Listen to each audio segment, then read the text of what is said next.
Hi guys, my name is Mary and welcome back to my YouTube channel. And today I'll be talking about J1 definitely. But today I'll be answering all of your questions because some of you have been texting me on my Facebook, some of you have been texting me on my Instagram. So I decided to do a video of it because why not? And I'll be spilling the tea of everything. I will try to answer as many questions as I can in this video. So let's get into it. Woo! Okay. First question. So I would definitely, I know I've answered this question like 3 times already, but maybe this is your first time to come across my video. So I will be answering what is a J1 first.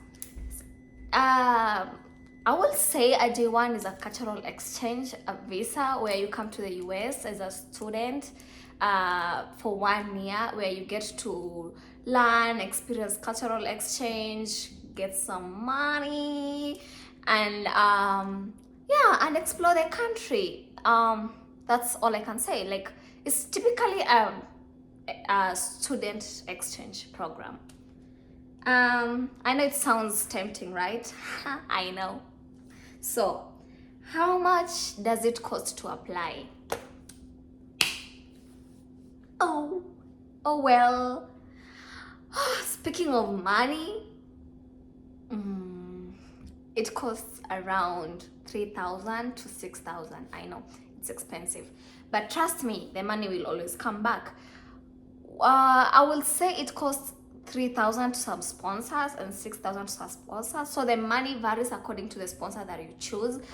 But the good thing also, some sponsor they offer for you to pay half the amount. So like, let's say if their amount is 3,000, they will offer you to pay like 1,500, and then the rest of the 1,500 you will pay when you come here, and they'll be deducting it in your salary. Isn't it that a good deal? I mean, if I was given that deal, sign me up immediately. I know. So, second question. What is the difference between a J1 and a F1 visa? First of all, both of the visas are non-immigrant visa. But the thing is, a J1 is more of a internship, like a student exchange visa, where you come to work and experience like cultural differences, where else F1 is more of a student visa where you come to a school, a university, like to study, but they can also work. The only thing is they cannot work more than 20 hours, but for a J1 you need to work at least a minimum of 32 hours. I really don't know much about F1 because I've never done F1. What I know, it's more of a student visa, if that makes sense. It's more than of a student visa. And someone asked me, do I need a sponsor for a J1 visa? Of course, you do need a sponsor. As a J1, you do need a sponsor. But guess what? The good news is there's a lot of sponsors. Like, I'm not gonna lie to you. At least I know like 5 sponsors, at least I know. But the good thing is most of them, they're legit. So if you have a problem finding a sponsor, you can always DM me and I can give you like some example of the sponsors that I know, and you can go like, because they also vary with the prices, so you can always choose the one that goes with the, what is it called, the one that you can be able to pay, right? And someone asked me, how long does a J1 visa process takes? Patient. To be honest, J1 taught me patient. I was never a patient person. Like, that was never my thing. But what I can say, it takes around 3 to 6 months. If you're lucky, 3. If you are lucky like me, more than 6 months. That's why I'm telling you, it taught me a lot of patience.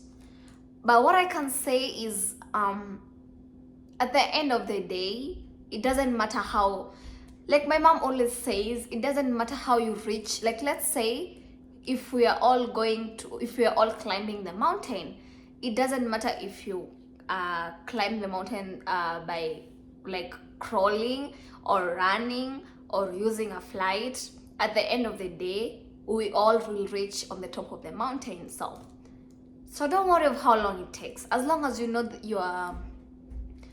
as long as you know what you are aiming for, that's all that matters here. So if you end up taking 3 months, good. If you feel like the time is really going so slowly, it's okay. It's okay. Everything will be okay. But what I can also say, you don't feel the time that much because you have paperwork, you have these interviews going on, like there's a lot of things going on. So at the same time, I feel like the time goes so fast and you don't even realize that the time has really gone so fast. So don't worry about the time. At the end of the day, you'll come to the US, right? That's all that matters. Okay, can I have more than one job? Yes, you can have more than one job, but here's the thing, you need to be approved by your sponsor.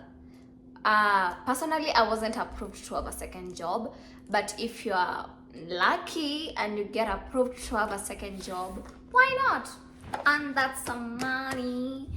I mean, if you get this, you're only here for 1 year, so if you get a chance to have a second job, why not? I would always say take it. It's a good chance, it's a good experience.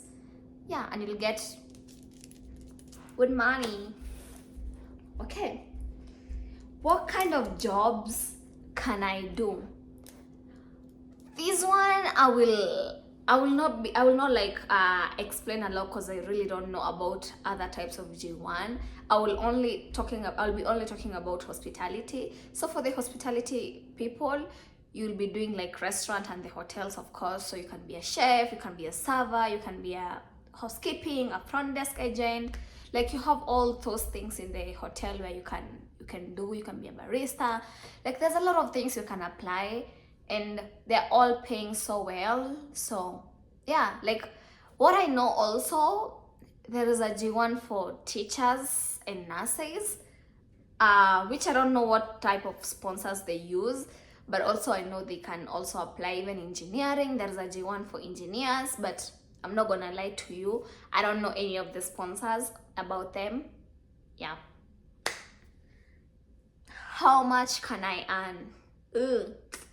This is a very interesting topic because I mean, at the end of the day, we all want money. At the end of the day, even if we want to do hospitality, even if we want to travel anywhere, we all want to achieve something. We all have an end goal. So if we are talking about money, I will say around $10 to $20.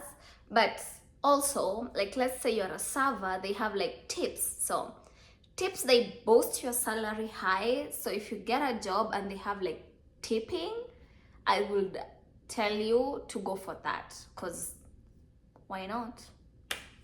Okay, so I have like a very interesting question from one of you. So a friend, it's not a friend, I won't say a friend because I don't know, but she sounds familiar. The name sounded familiar. She asked me 3 questions which were really interesting to me. So I'm gonna go through the 3 questions because I promised her that I'm gonna answer the question in a video. So she asked me, at the visa sponsors, her name is Juliet Wairimo, if I didn't mention. Thank you so much, Juliet Wairimo, for watching my video. I appreciate you so much. Are the visa sponsors associated with the college that you attended, or can one apply for J1 hospitality having studied in a different college? What I can say, my visa sponsor is associated with the school, yes, because I got them through the school. But here's the good thing, you're not only supposed to go to the school that I went to. As long as you have a diploma in hotel management or you have an experience, they will always be there to help you. Like you don't need to have gone to the same school that I went. But also what I can say, for the school that I went, you have like higher chances, which does not limit you. I'm just saying, like, I felt I had higher chances to get it because I went to that school. But also at the end of the day, it's a diploma in hotel management and we are all doing the same thing. So if you have it, you're good to go, right? Who were your sponsor? To be honest, I really didn't want to talk about this, but why not? I'm gonna spill the tea. I had an agent and I had a sponsor. So my agent was Aspen Experience and my sponsor was American Hospitality. And if you wanna use them, you can just go to their Instagram. For I will put their Instagram down here. So for the Aspen Experience, I will put their handle here, and then we have the American Hospitality. I'll put their handle here. Just go to their Instagram, DM them. They're so nice people, and they will always help you and guide you through all the process. And yeah. And that question that she asked me, assuming one takes the education route because they don't have experience, is there a restriction of experience after they graduate? And what level of education are we talking about? Okay, I don't understand this question. Assuming one takes the education route because they don't have experience, is there a restriction of experience after they graduate? And what level of education are we talking about? Oh, okay, I understand you. Let's take for instance myself. I like using myself because I know my story. When I went to school, I didn't have any experience in hospitality. The only experience that I had is my internship, which when you go to school, you have to do the internship. So when you apply for a J1, that will be your experience. Your internship will be your experience. So personally, I didn't have any experience. So I used, in Boma, we have two types of internship, attachment, whatever, I don't know. So after your first year, you do your first attachment. After your second year, you do your second attachment, and then you graduate.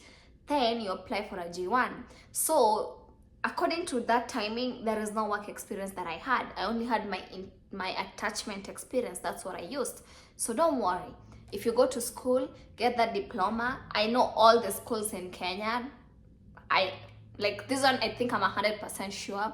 All the schools in Kenya that they have hospitality, like Utalii, Amboseli Institute, all of those schools, I know you have to do an internship before you graduate. So definitely you'll have that certificate for the attachment. So don't worry about the experience. Just have your diploma, your attachment, is it called resume? The one that they give you after you complete that one. Just have that, and then you're good to go. And I'm not gonna answer all the questions because it's a lot of questions and I don't want to make this video long. In my next video, I'll be answering the other questions, since the other questions are about housing and how you start a life when you come here, who sends someone to receive you. I'll be answering all those questions in my next video. So thank you so much, guys, for tuning in with me, and thank you so much for being supportive.